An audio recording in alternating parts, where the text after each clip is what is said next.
Segundo o Ministério da Saúde, no Brasil, 960 mil pessoas convivem com o vírus. Na última década, a Organização Internacional do Trabalho criou uma série de recomendações sobre o HIV e AIDS no mercado de trabalho. E aí, sobre esse assunto, eu converso agora com a doutora Thaís Dumé Faria, oficial técnica da OIT. Bom dia, doutora, tudo bem? Bom dia, Sebastião. Bom dia a todos que nos assistem. Tudo bem? Ótimo, obrigado pela sua disponibilidade de conversar com a gente. Doutora, eu gostaria de começar sabendo como é que é esse cenário hoje, diante dessa preocupação da OIT, mas qual é esse cenário hoje nas relações de trabalho? Bom, na verdade, a OIT tem a recomendação 200, que especificamente fala sobre as relações de trabalho e a proteção de trabalhadores e trabalhadoras vivendo com HIV/AIDS.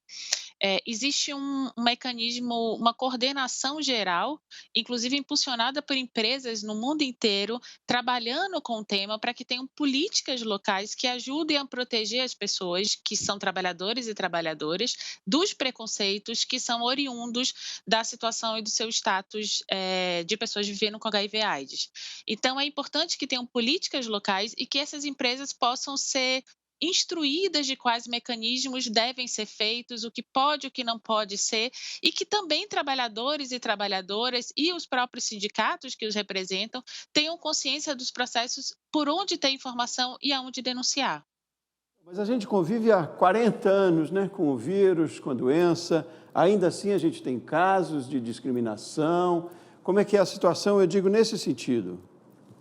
Olha, Sebastião, é até mais grave do que a gente possa pensar. Infelizmente, já há alguns anos se fala muito pouco sobre o tema de HIV/AIDS. Isso, com a falta de informação, faz com que as pessoas também aumentem o preconceito e o estigma e outras pessoas também deixem de se proteger ou deixem de testar. Então, a OIT lançou, agora, essa semana, um relatório específico sobre o tema e nesse relatório, para você ter uma ideia, numa pesquisa global, 4 em cada 10 pessoas responderam que não, as pessoas vivendo com HIV/AIDS não deveriam trabalhar com pessoas que não vivem com HIV/AIDS. E a cada 6 pessoas e cada 10 pessoas que responderam disseram que deveria ser obrigado o teste antes de ingressar no ambiente de trabalho.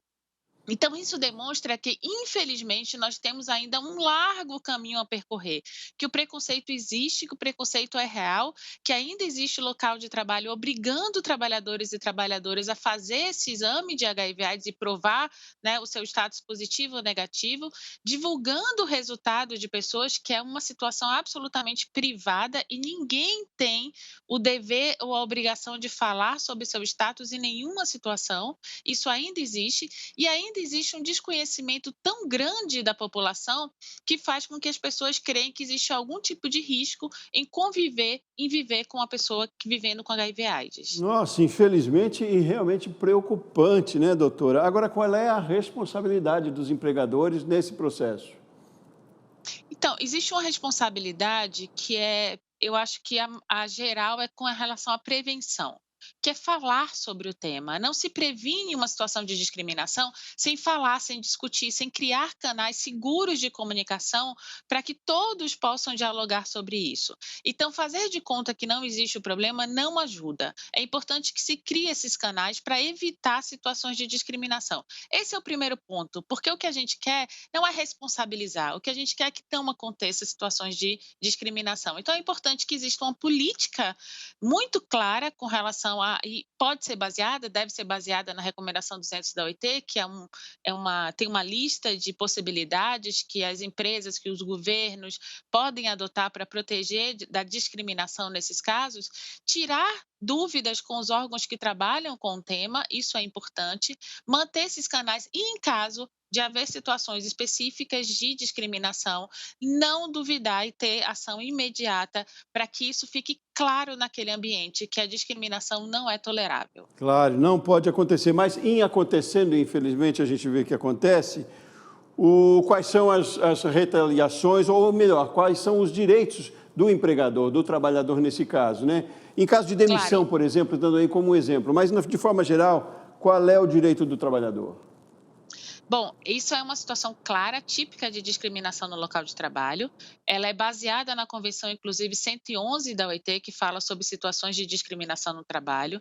Segundo a legislação brasileira, uma situação dessa, o trabalhador ou trabalhadora provando que foi vítima de alguma situação de discriminação e violência, tem direito a uma restituição dos seus danos, seja financeiro ou seja retornando ao trabalho, por exemplo, em caso de demissão ou de transferência para outra unidade de forma indesejada.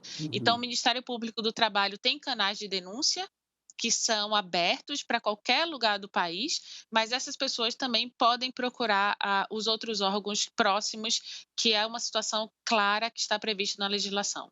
Ótimo, ótimo. Ainda bem também que a gente tem um mês de conscientização. É importante falar nisso sempre, né, doutora? Tem muito que avançar, apesar de já termos avançado em alguma situação, mas é importante avançar, é importante ter atenção para isso também. Doutora Thaís Dumê Faria, muitíssimo obrigado pela sua participação, pelos seus esclarecimentos. Volte sempre para a gente conversar mais vezes. Uma ótima tarde para você. Eu que agradeço. Uma boa tarde. Boa tarde.